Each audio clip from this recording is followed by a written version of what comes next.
जी Nepal HD television अब तपाईं सँगसँगै।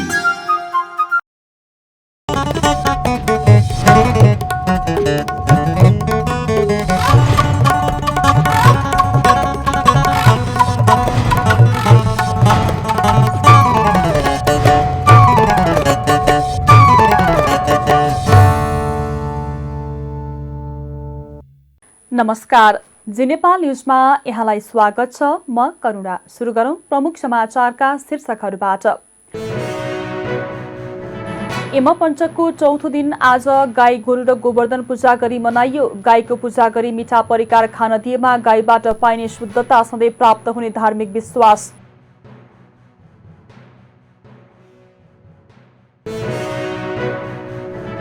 तिहारको उपलक्ष्यमा राष्ट्रपति तथा प्रधानमन्त्रीद्वारा शुभकामना व्यक्त। तिहार पर्वले सम्पूर्ण नेपालीहरूबीच आपसी सद्भाव कायम गर्ने राष्ट्रपतिको भनाई।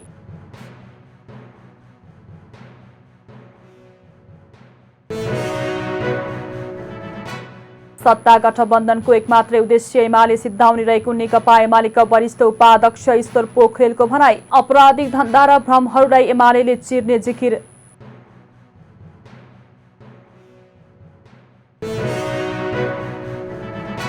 बुर्किना फासोको सैनिक शिविरमा हमला, 10 सैनिक र 18 आतंककारीको मृत्यु, 50 जना सैनिक घाइते।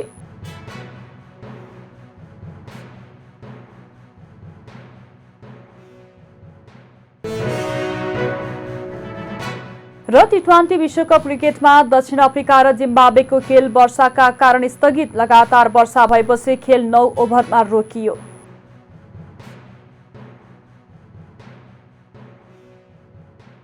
अब समाचार विस्तारमा। यमपञ्चकको चौथो दिन आज मंगलबार गाईको पूजा आराधना गरी मनाइएको छ। गाईलाई पवित्र मानी पूजा गर्ने वैदिक सनातन कालदेखिकै विधि हो। नेपाली समाजमा गाईलाई माताका रूपमा पुज्ने गरिन्छ। गाईले दिने दूध आमाले खुवाएको दूध जत्तिकै पौष्टिक हुने भएकाले गाईलाई गौमाता भनी सम्मान गरिएको हो। स्थानीय जातका गाईमा हुने जुरोले सूर्य र चन्द्रमाबाट ऊर्जा प्राप्त गर्ने भएकाले दूध पोषिलो हुनका साथै गहुँत र गोबरबाट पनि शक्ति प्राप्त हुने भएकाले गाईको महत्त्वबारे आधुनिक विज्ञानले पनि प्रमाणित गरेको छ। यसै कारण गाईलाई राष्ट्रिय जनावरका रूपमा पनि सम्मान गरिन्छ। गाईको पूजा गरी आजका दिन मिठा मिठा परिकार खान दिएमा गाईबाट पाइने शुद्धता सधैँ प्राप्त हुने धार्मिक विश्वास रहेको छ। नेपालका कतिपय भाग र केही समुदायमा कार्तिक कृष्ण औँसीकै दिनमा गाई पूजा गर्ने परम्परा रहे पनि औँसीको अन्त्य र प्रतिपदाको सुरुमा गाई पूजा गर्नुपर्ने शास्त्रीय मान्यता रहेको छ। राष्ट्रपति विद्यादेवी भण्डारीले तिहारको शुभकामना दिँदै सम्पूर्ण नेपालीको सुख, शान्ति, समृद्धि एवं उत्तरोत्तर प्रगतिको कामना व्यक्त गर्नु भएको छ। तिहार पर्वले सम्पूर्ण नेपालीहरूबीच आपसी सद्भाव, सहिष्णुता र भातृत्वको भावना अभिवृद्धि गर्दै राष्ट्रिय एकतालाई थप सुदृढ बनाउन मद्दत पुग्ने उहाँको भनाइ छ। यस्तै प्रधानमन्त्री शेरबहादुर देउवाले शताब्दीौं पहिलेदेखि चल्दै आएको तिहार हाम्रो विशिष्ट मौलिक पर्व भएको बताउनु भएको छ। उहाँले यो मौलिक सांस्कृतिक पर्वले प्रकृति, मानव जीवन र प्राणी जगत बीचको सम्बन्धलाई उजागर गर्नुका साथै दिदी बहिनी तथा दाजुभाइ बीचको आपसी स्नेहलाई समेत प्रगाढ बनाउन मद्दत पुर्याउँदै आएको बताउनु भएको छ। प्रधानमन्त्री देउवाले सन्देश मार्फत तिहार र नेपाल सम्वत 1143 को शुभकामना व्यक्त गर्नु भएको छ।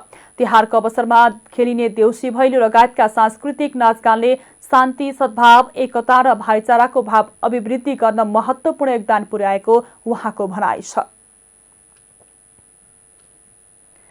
गृहमन्त्री बालकृष्ण खानले जिल्लामा निर्माण भइसकेका र निर्माणाधीन विकासका पूर्वाधारहरूका कारण रूपन्देही देशकै प्रमुख आर्थिक केन्द्र बनेको बताउनु भएको छ। मन्त्री खानले भैरहवामा आयोजित कार्यक्रममा लुम्बिनी बेलहिया नाका अन्तर्राष्ट्रिय विमानस्थल, विशेष आर्थिक क्षेत्र, सेज लगायत पूर्वाधारले रूपन्देही देशकै प्रमुख आर्थिक केन्द्र बनेको बताउनु भएको हो। रूपन्देहीको सेमलाडमा काठमाडौँको कालीमाटी फलफूल तथा तरकारी केन्द्र भन्दा ठूलो कृषि थोक बजार केन्द्र निर्माणको क्रममा रहेकाले नेपाली कृषिजन्य वस्तु विदेश निर्यात गर्न सकिने उहाँको भनाइ छ। खानले विदेशबाट हवाई मार्ग हुँदै ल्याउनु पर्ने माल सामान गौतम बुद्ध विमानस्थलमै ल्याउने र विदेश निर्यात गर्ने केही सामान पनि यही विमानस्थलबाट पठाउने वातावरण बनेको तर्क गर्नुभयो।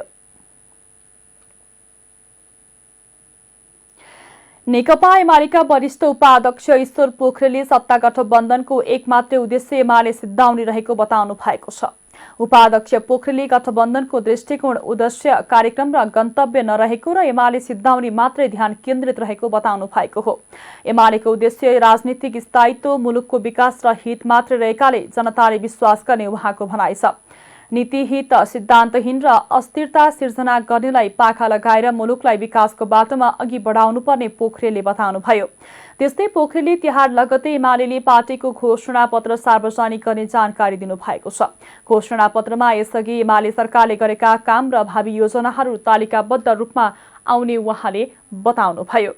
कसले के एजेन्डा बोकेको छ त्यो कुरा हेर्नुपर्ने आवश्यकता छ। नेकपा एमाले नेसनल पोलिटिक्सको एउटा पोलमा नेकपा एमाले छ। एमालेले बोकेका एजेन्डा के हुन् भने मैले अघि बताएँ, पोलिटिकल स्टेबिलिटी, राष्ट्रिय हितको रक्षा, सुशासन, आर्थिक विकास र समृद्धि। एमालेले बोकेको एजेन्डाहरू यी हुन् भने गठबन्धनले बोकेको के छ त? गठबन्धनले कुनै सिद्धान्त छैन, कुनै दृष्टिकोण छैन, कुनै कार्यक्रम छैन, कुनै नीति छैन, गन्तव्य छैन। उसको एउटै कुरा छ, त्यो एमालेलाई सिद्ध्याउने, एमालेलाई समाप्त पार्ने। यस्तो ढङ्गको एउटा षड्यन्त्रपूर्ण आपराधिक योजनाका साथ बनेको जुन गठबन्धन छ, एकातिर छ भने अर्कोतिर नेकपा एमाले छ।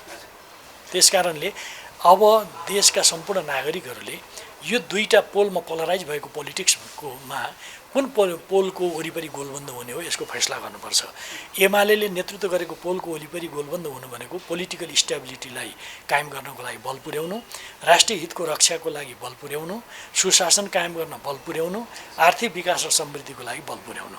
गठबन्धनको वरिपरि गोलबन्द हुनु भनेको नीतिहीन, सिद्धान्तहीन, अस्थिरता सिर्जना गर्ने एउटा आपराधिक षड्यन्त्रपूर्ण एउटा उद्देश्यका लागि सहयोग पुर्याउनु हो। हाम्रो घोषणापत्र भनेको हामीले जो सार्वजनिक गरिरहेका विचारहरू छन्, आधारभूत रूपमा ती विचारहरू त छँदैछन्, तर घोषणापत्रमा हामी मूलतः विगतमा हामीले गरेका कामहरूको समीक्षाका कुराहरू गर्छौँ र आउने दिनमा विभिन्न विषयमा हामीहरू जुन मैले अघि भने ती विषयहरूमा हाम्रो टाइम बााउन्ड वर्किङ क्यालेन्डर के हो त्यो टाइम बााउन्ड वर्किङ क्यालेन्डरसहित प्रस्तुत हुन्छौँ। एउटा कुरा यो कहिले जारी हुन्छ भन्ने तपाईँको जिज्ञासा होला। हामी अब तिहार लागिसक्यो, तिहार सकिने बित्तिकै जारी गर्छौँ। एउटा जुन ढङ्गको आपराधिक धन्दा चलिरहेको छ त्यसले कतिपय ठाउँमा भ्रमहरू सिर्जना गर्ने, अन्यल सिर्जना गर्ने, मुलुकमा थप राजनीतिक अस्थिरता सिर्जना गराउन सहयोग पुर्याउने, राष्ट्रिय हितको विपरीत जाने देखिरहनु भएको छ। राष्ट्रिय हित विपरीत भइरहेका कामहरू त्यसलाई बल पुर्याउने कुराहरू केही न केही गर्छ कि भन्ने हामीले लागेको हो। तर नेकपा एमाले जुन विचार बोकेर अगाडि बढेको छ, जे मुद्दाहरू लिएर अहिले पनि मुलुकको राजनीतिलाई प्रदूषित गर्ने आपराधिक धन्दा चलिरहेको भन्दै पोखरेलले त्यसले सिर्जना गरेका भ्रमहरूलाई एमालेले चिर्ने जिकिर गर्नु भएको छ। गत स्थानीय तहको निर्वाचनमा नेपाली कांग्रेसबाट विद्रोह गरेर उम्मेदवारी दिएका जगन्नाथ पौडेल समूहलाई ठूलो झड्का लागेको छ। गत स्थानीय तहको निर्वाचनमा भरतपुर महानगरपालिकाको मेयरमा माओवादीलाई समर्थन गरेको भन्दै कांग्रेसबाट विद्रोह गरेर उम्मेदवारी दिएको जगन्नाथ समूहमा फुटाउँदा चितवनमा राजनीतिक खैला बैलानी मचिएको छ। समूहमा फुट आएपछि जगन्नाथ पौडेल र शम्भु अर्यालहरू एकातिर छन् भने पूर्व सांसद भीमबहादुर श्रेष्ठ, पूर्व पार्टी सभापति कृष्णलाल सापकोटा र महासमिति सदस्य मीना खरेल अर्कातिर उभिएका छन्। स्थानीय तह निर्वाचनमा उठेका अनुहार नै संघीय निर्वाचनमा पनि उठ्दा राम्रो सन्देश नजाने तर यसलाई चेन्ज गर्नुभन्दा नमानेपछि आफूहरू त्यहाँ रहन उपयुक्त नभएकाले बाहिरिएको खरेलले बताउनु भएको छ। जिल्ला निर्वाचन कार्यालय चितवनका अनुसार संघीय निर्वाचनमा पौडेलले उम्मेदवारी दर्ता गरेका छन्। भरतपुर महानगरको मेयरमा खर्च विवरण नबुझाएका पौडेलले 7,50,000 जरिवाना तिरेर असोज 23 गते उम्मेदवारी दर्ता गराउनु भएको हो। पौडेलले अरूलाई नै प्रस्तावक र समर्थक राखेर उम्मेदवारी दर्ता गराएपछि समूहमा फुटतिर गएको बताउनु भएको छ। विवेकशील साझा पार्टीले कल्याणकारी लोकतन्त्र पार्टीको दर्शन रहेको भन्दै आफ्नो घोषणापत्र सार्वजनिक गरेको छ। मंगलबार काठमाडौँमा एक कार्यक्रम आयोजना गर्दै पार्टीले सुसंस्कृत राजनीति, समतामूलक समृद्धि पार्टीको लक्ष्य रहेको भन्दै घोषणापत्र सार्वजनिक गरेको हो। त्यस्तै पार्टीले घोषणापत्रमा पद्धति, पारदर्शिता, इमानदारी, उत्कृष्टतालाई आफ्नो मूल्य मान्यता रहेको उल्लेख गरेको छ। सरकार चलाउनेहरू असक्षम र भ्रष्ट रहेको तथा नेताहरूले सुसंस्कृत र विकासमुखी राजनीतिको भरपर्दो संकेत देखाउन नसकेकोले विकल्पको रूपमा विवेकशील साझा पार्टीको आवश्यकता रहेको घोषणापत्रमा जनाइएको छ। त्यस्तै पार्टीले इमानदार, उत्कृष्ट, क्षमतावानलाई राजनीतिमा सहभागी हुन प्रेरित गर्ने जनाएको छ।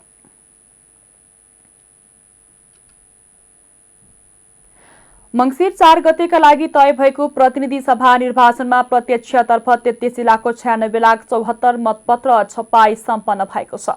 निर्वाचन आयोगका अनुसार प्रदेशसभातर्फ 33,90,76,500 मतपत्र छपाइसकिएको छ। प्रतिनिधि सभा तथा प्रदेशसभाका लागि कुल 1,87,50,000 मतपत्र छपाएको छ। समानुपातिकतर्फ 9 जिल्लाको मतपत्र ढुवानी गर्न बाँकी रहेको छ। बाँकी रहेका जिल्लाहरू मनाङ, मुस्ताङ, अछाम, बाजुरा, कालीकोट, मुगु, हुम्ला, जुम्ला र डोल्पा रहेका छन्। प्रतिनिधि सभातर्फ समानुपातिक निर्वाचनका लागि 1,93,13,000 मतपत्र ढुवानी सम्पन्न भइसकेको छ। प्रदेशसभातर्फ 1,93,13,000 ढुवानी मतपत्र सम्पन्न भइसकेको छ। प्रतिनिधि सभातर्फ 5,58,000 मतपत्र र प्रदेशसभातर्फ 5,67,000 मतपत्र ढुवानी हुन बाँकी रहेको छ। नेपालका लागि चिनिया राजदूत हो यान्सी स्वदेश फिर्ता हुनुभएको छ। राजदूत यान्सी आफ्नो कार्यकाल सकेपछि स्वदेश फिर्ता हुनुभएको हो। स्वदेश फर्किनु अघि राजदूत यान्सीले सामाजिक सञ्जाल ट्विटर मार्फत सम्पूर्ण नेपालीहरूमा धन्यवाद दिनुभएको छ। साथै उहाँले नेपालमा रहँदा गाँसिएको गहिरो मित्रताको आफूले सधैँ कदर गर्ने पनि उल्लेख गर्नुभएको छ। उहाँले राष्ट्रपति विद्यादेवी भण्डारी, प्रधानमन्त्री शेरबहादुर देउवा, गृहमन्त्री बालकृष्ण खाँड, परराष्ट्र मन्त्री नारायण खड्का, प्रधान सेनापति प्रभुराम शर्मा लगायतसँग विदाई भेट गर्नुभएको छ।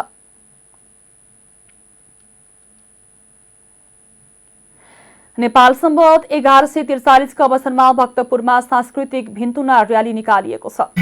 मंगलबार भक्तपुरको दत्रा तयबाट सुरु भएको र्याली सुकुल ढोका तौमडी दुधपाटी हुँदै भक्तपुर दरबार स्क्वायर पुगेर समापन भएको थियो।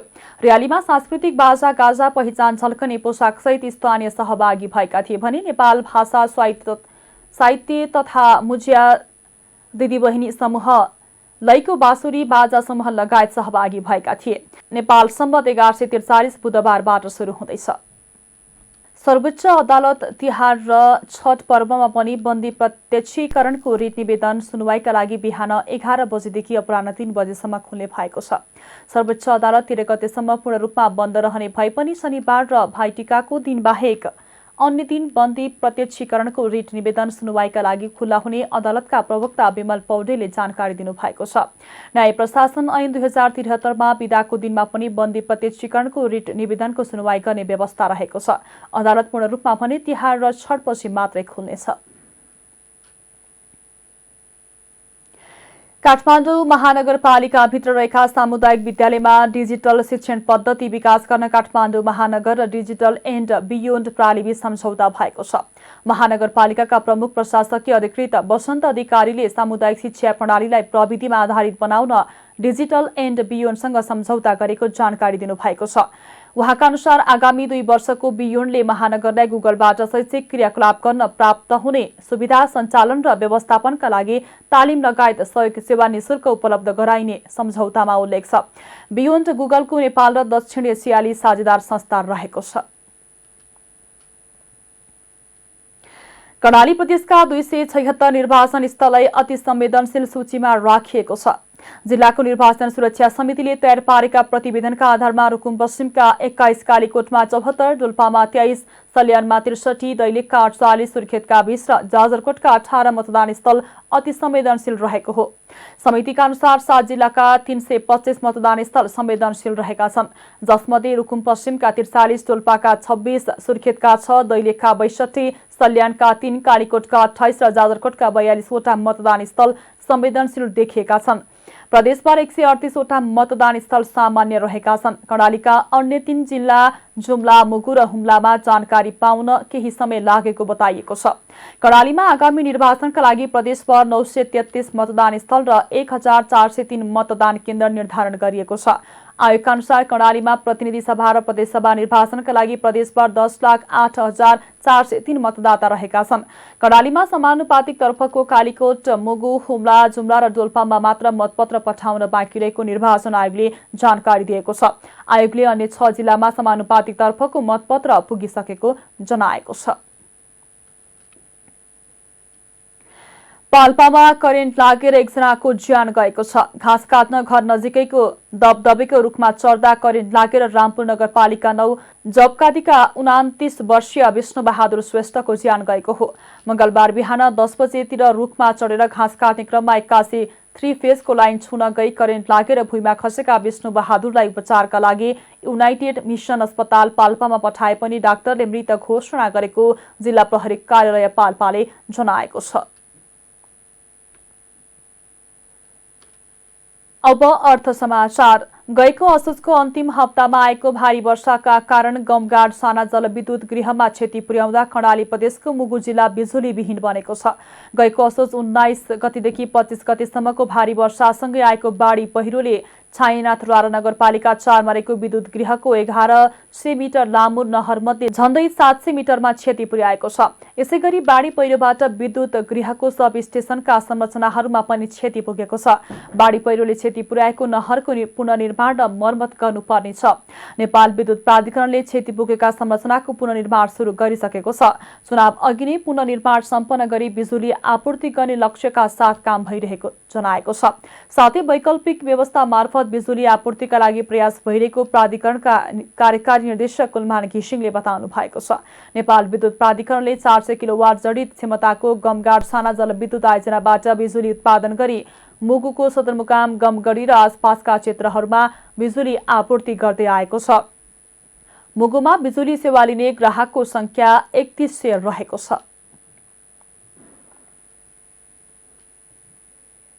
अब अन्तर्राष्ट्रिय समाचार। बुर्किना फासोमा आतंककारी समूहको आक्रमणमा परेर कम्तीमा पनि 10 जना सैनिकको ज्यान गएको छ। साथै सो आक्रमणबाट अरू केही सैनिक घाइते भएका छन्। बुर्किना फासोका दिजी बोमारेका त्यहाँको राष्ट्रिय सेनाको शिविरमा सो हमला भएको थियो। उत्तरी बुर्किना फासोका सो सैनिक शिविरमा सोमबार आतंककारीहरूले हमला गरेको सेनाले प्रकाशन गरेको विज्ञप्तिमा जनाइएको छ। त्यहाँको सेनाले प्रकाशन गरेको सो विज्ञप्तिमा सोमबार ठूलो संख्याका आतंककारीहरू आएर सो शिविरमा हमला गरेका थिए। सो हमलामा परेर त्यहाँका 50 जना सैनिक पनि घाइते भएको बताइएको छ। शिविरमा भएको हमलामा परेर मारिएका 18 जना सेनाको शव भेटिएको बताइएको छ। सैनिकले गरेको प्रतिकारका क्रममा अरू कैयौं आतंककारी पनि घाइते भएको बताइएको छ। बुर्किना फासोमा सन् 2015 देखि शान्ति सुरक्षाको अवस्था खस्किँदो रहेको छ। त्यहाँ आतंककारीहरूले त्यहाँका सुरक्षाकर्मीमाथि हमला गर्ने क्रम जारी नै छ। यसबाट सुरक्षाकर्मी तथा सर्वसाधारण नागरिकको ज्यान जाने क्रम झनै बढेको छ। यो अफ्रिकी देशमा सुरु भएको त्यस हिंसामा परेर अरू हजारौं मानिस विस्थापित भएका छन्।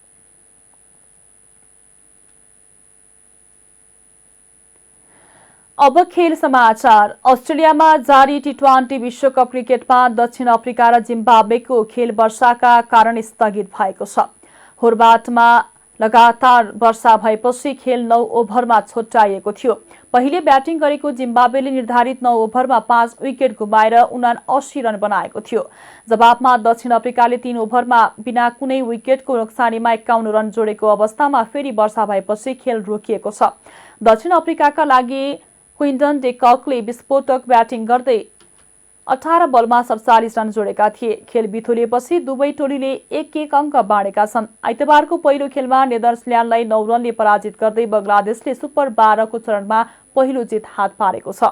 बंगलादेशले दिएको 145 रनको लक्ष्य पछ्याएको नेदरल्यान्ड्सले अन्तिम बलमा अलआउट हुँदै 135 रन मात्र बनाउन सक्यो। विश्वकप टी20 क्रिकेटमा आज अस्ट्रेलिया र श्रीलङ्का भिड्नेछन्।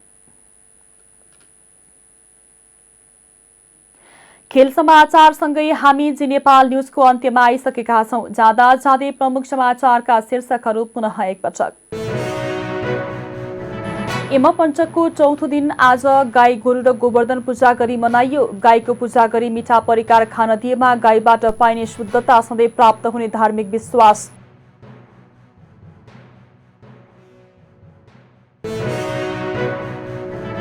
तिहारको उपलक्ष्यमा राष्ट्रपति तथा प्रधानमन्त्रीद्वारा शुभकामना व्यक्त। तिहार पर्वले सम्पूर्ण नेपालीहरूबीच आपसी सद्भाव कायम गर्ने राष्ट्रपतिको भनाई।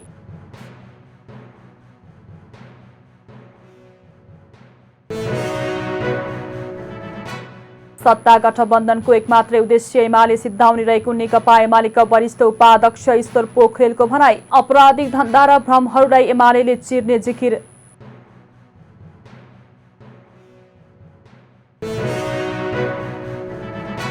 बुर्किना फासोको सैनिक शिविरमा हमला, 10 सैनिक र 18 आतंककारीको मृत्यु, 50 जना सैनिक घाइते।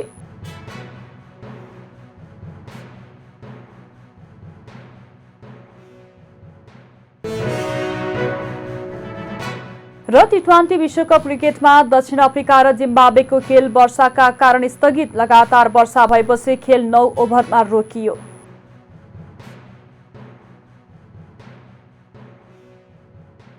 प्रमुख समाचारका शीर्षकसँगै अहिलेका लागि जी नेपाल न्यूज यति नै। ताजा समाचार र मनोरञ्जनका लागि जी नेपाल 4K टेलिभिजन हेर्दै रहनुहोला। नमस्कार।